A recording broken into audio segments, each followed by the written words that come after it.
Glenn, thank you. We do have some breaking news from overnight. NBC is projecting that Raphael Warnock has won his Georgia Senate race against Republican incumbent Kelly Loeffler. The Democrat spoke late last night. We were told that we couldn't win this election.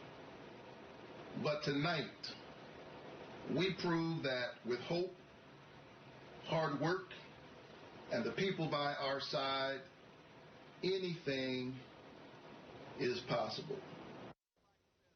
Now, the race between Democrat Jon Ossoff and David Perdue remains too close to call. We will, of course, continue to bring you updates on the Georgia runoff results throughout the morning. By the way, Warnock is Georgia's first black senator. Yet again, Broken Arrow city councilors and residents discussed mask mandates at last night's city council meeting. As data shows, COVID cases are rising in the city, even though a mask mandate was not on the agenda. Yeah, according to OSDH, Broken Arrow has seen just under 11,000 cases since March. That's a third of the number of cases in the city of Tulsa, while they have only a quarter of the population. More than 200 Broken Arrow residents signed and sent a letter to the council asking it to require masks. But that request sparked another petition signed by more than 600 people against a mandate. Many citizens who spoke at the meeting were against that mask mandate. In response to one person asking for a mandate, Mayor Craig Thurmond voiced his opinion about mandating masks by comparing it to how he views seatbelt laws. I do not wear a seatbelt. Please, no outbursts. I do not wear a seatbelt because of the losses I have to. I wear it because I feel safer in my vehicle wearing a seatbelt. I don't wear a helmet when I ride my bicycle because I fall down. Because of the losses I have to wear it. I feel safer wearing that helmet on my bicycle when I ride it.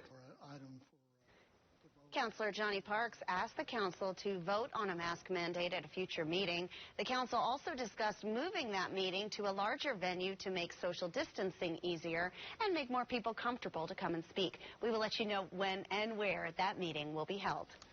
Another Broken Arrow voice against mask mandates is State Senator Nathan Dahm. He submitted 3 bills to the Oklahoma State Legislature. The first would restrict cities and towns from enforcing mask mandates. The second would say the government could not require people to get the vaccine. And the third would make cooperation with contact tracers voluntary. Dahm says these public health policies are just too restrictive. They're confusing the science with the Constitution, which are not mutually exclusive. They can coexist and work together, and they should, but ultimately we need to follow the Constitution.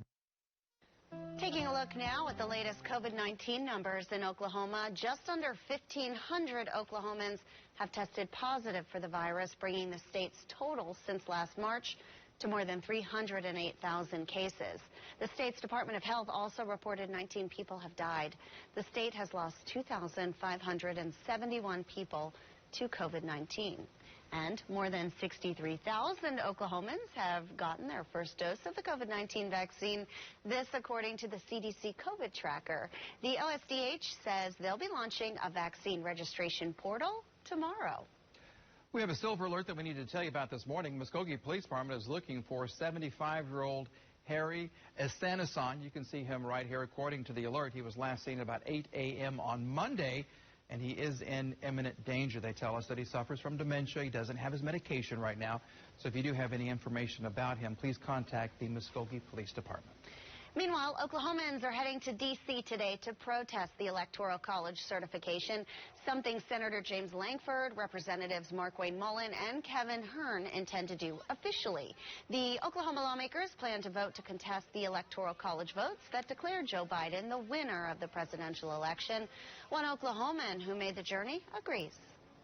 And I'm there. I want to go to protect our free elections and to protect our vote as Oklahomans and make sure that the integrity of our vote, that everybody else in other states, that their votes are also of integrity. Election officials have concluded that there was no widespread voter fraud, but not all Oklahomans agree. Senator Jim Inhofe said in a statement that his job today is clear: ensure the electors are properly certified and count the electoral votes, even when I disagree with the outcome, he says. He adds that challenging the electoral votes would be a violation of my oath of office. Now, the state's Black Caucus agreeing with Inhofe, opposing the objection by Langford and other Oklahoma lawmakers. State Representative Regina Goodwin said in a statement that all fair votes of the people should count and not be overthrown. Happening later this morning, the Tulsa County Democratic Party will hold a response to the effort by Oklahoma's congressional lawmakers to oppose the election results. In a statement, they say that they'd also address the state's response to the pandemic. It's all happening at 10:30. And please tune in to 2 Works for You at noon for the latest updates. Happening today, Tulsa leaders will give an update on the COVID-19 situation right here in Tulsa. Mayor G.T. Bynum, Dr. Bruce Dart, and County Commissioner Karen Keith will speak. Now, Dr. Dart said yesterday that they will have an update on the vaccine distribution.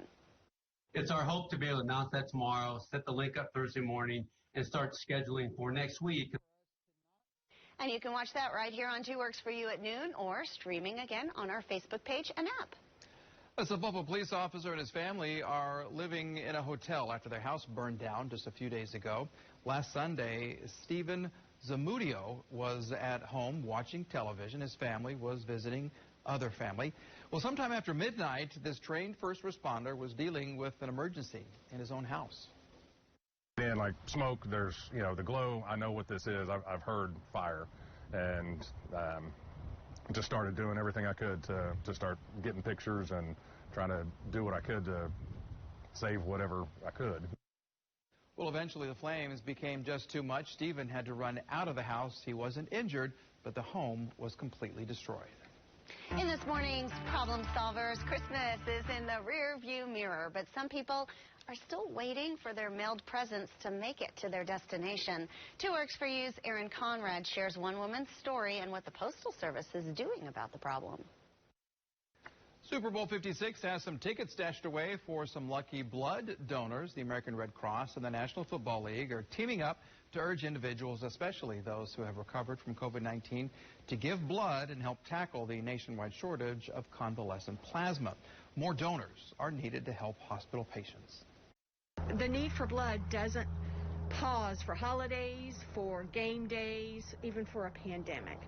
Regardless of what the date is on the calendar, regardless of what's going on, every 2 seconds somebody in our country needs blood. To enter the contest, you must donate between now and January 31st. 2 cares for the community. That's why we need your help to assist those in need to stay warm this winter. We're teaming up with Jen Scripps Pharmacy, UniFirst, to collect gently used blankets and new gloves and mittens. These items will be donated to Family and Children's Services. You can donate at any Jen Scripps location. To learn more about how to donate, head on over to KJRH.com. Now. Thank you, Clint. A huge day for politics. Yeah, members of Congress set to meet to certify the presidential election results, but Republicans are split on what to do next. Hear what the Senate Majority Leader has to say. And after a whirlwind election, we're telling you about a new website that makes it easy to see what your representatives are voting for in Congress. 2 Works for You today returns after the break. Thanks for waking up with us.